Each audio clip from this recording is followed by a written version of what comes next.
रहना मर्यादा में। और मर्यादा में भी तभी रहोगे जब आपको यहाँ का दुख दिखेगा और वहां के सतलोक के सुख का आपको आभास होगा। और फिर धीरे धीरे कैसा समाज बनेगा, या माया की जो दौड़ है या आग लगी हर एक के अंतःकरण में, या शांत होएगी। आप माया के पीछे किस लिए भाग रहे हो?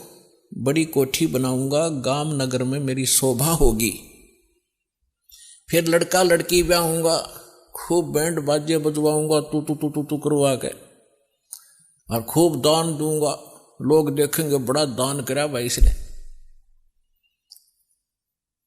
तो ये दोनों बीमारी आपका समझ में आ जाएंगी कि आज तू बेटी ब्याह रहा है या बेटे का ब्याह कर रहा है, और कल मृत्यु होगी, फिर कहाँ गए तेरे वो तू तू तू तू टक्कर मार कर रोएगा। तो पुण्यात्माओं, यह सच्चाई है। आज तक को बताने वाला दृढ़ता से सामने आ नहीं सका। ये सारे नकली हैं, ये केवल वही बातें करते हैं जो समाज में अच्छी लगे। वो डॉक्टर नहीं होता जो ब्लड प्रेशर के मरीज को, हाई ब्लड प्रेशर के मरीज को कहे घी खा ले छक्के, वैसे खा कोई दिक्कत नहीं, वो दुश्मन है उसका। तो पुण्यात्मा इसी प्रकार के जितने भी हैं ये सच्चाई नहीं कह सके, क्योंकि उनके ऊपर परमात्मा कबीर का पंजा नहीं था। इस दास के ऊपर दया हुई है, संघर्ष बहुत करना पड़ रहा है, लेकिन परमात्मा का साथ जिसके साथ होता है वो हार नहीं होती उसकी, क्योंकि हमारा उद्देश्य कल्याण है। पर पूरे विश्व का कल्याण लेकर चल रहे हैं हम। पूरे मानव का कल्याण होगा, पूरे प्राणियों का कल्याण होगा। क्योंकि जैसे आज ये परमात्मा की वाणी है, इसमें इतनी शक्ति है जो स्वयं परमेश्वर ने आके बोली है। उसके बाद फिर गरीबदास जी के माध्यम से जो वाणी बुलवाई है, उन्हें वही वाणी एजडी दे दी, और उस वाणी को फिर दास बोल रहा है। यानी अधिकारी के द्वारा जो वाणी बोली जाती है उसका असर होता है। पहले भी आपको बहुत बार सुनाया है, जैसे एक राजा की पत्नी एक शिष्य थी संत की। राजा इसका विरोधी था कि ये गुरु बनाने की आवश्यकता नहीं होती, राम राम घर बैठ के कर ले। तो राजा के इस भ्रम को निवारण के लिए संत ने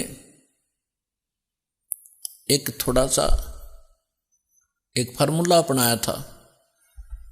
राजा गया उस संत के आश्रम में अपनी पत्नी के साथ कि महाराज क्या गुरु बनाना जरूरी होता है क्या? क्यों मूर्ख बनाते हो जनता को? भगवान घर बैठ के बज सकते हैं, कोई भी कर ले राम राम, कितना राम नाम ले ले।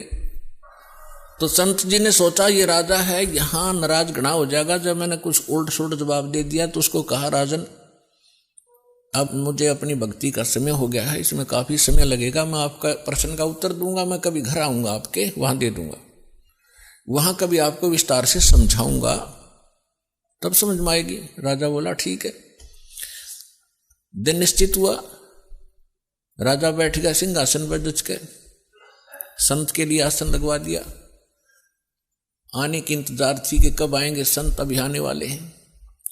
सामने सैनिक बॉडीगार्ड खड़े थे, वजीर खड़े थे, कुछ बैठे थे।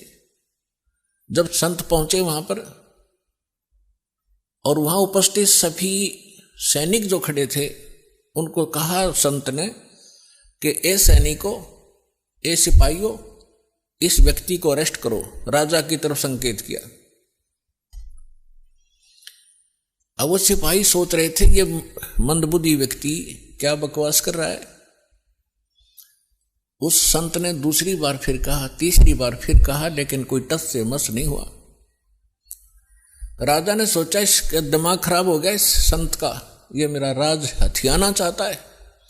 राजा ने कहा कि इसको अरेस्ट करो, सैनिकों को। यही शब्द उसने बोले, यही वो संत बोल रहा था।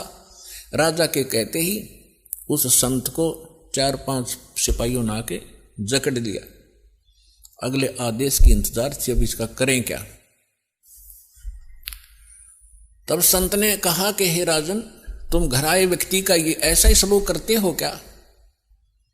राजा ने कहा कि आप क्या कर रहे थे? कि मैं आपके प्रश्न का उत्तर दे रहा था कि आपका प्रश्न ये था, क्या घर हम खुद भक्ति नहीं कर सकते? गुरु की क्या आवश्यकता है? राजा ने कहा ये खाक उत्तर दिया तेने। बकवास करने लग गया कि नहीं सुनो जानते, मुझे छुड़वाओ पहले, राजा ने कहा छोड़ दो, न छोड़ दिए। कि जिस प्रकार जो शब्द मैंने बोला कि राजा इसको अरेस्ट करो, ये टस से मच नहीं हुए आपके सैनिक, और आपने वही शब्द एक बार कहा था, मुझे चारा ने पकड़ लिया आकर के।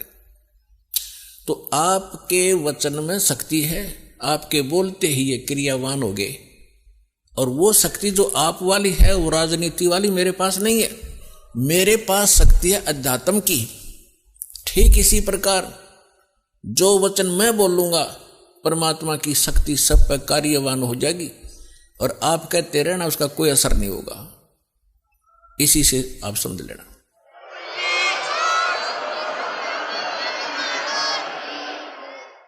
तो इसी प्रकार ये दास उस परमात्मा का कृपा पात्र है, उसी की कृपा से ये सच्चा ज्ञान आप तक पहुंच पा रहा है। तो उस परमात्मा का आदेश और फिर इस दास के मुख से आगे चलेगा, ये सर्व प्राणियों का कल्याण करेगा।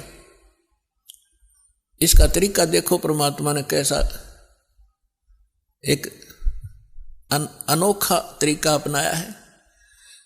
कैसे चिप बनवा दी, मेमोरी कार्ड जिसको कहते हो, टेलीविजन प्रोजेक्टर बनवाए, इंटरनेट वेबसाइट यूट्यूब बनवा दी,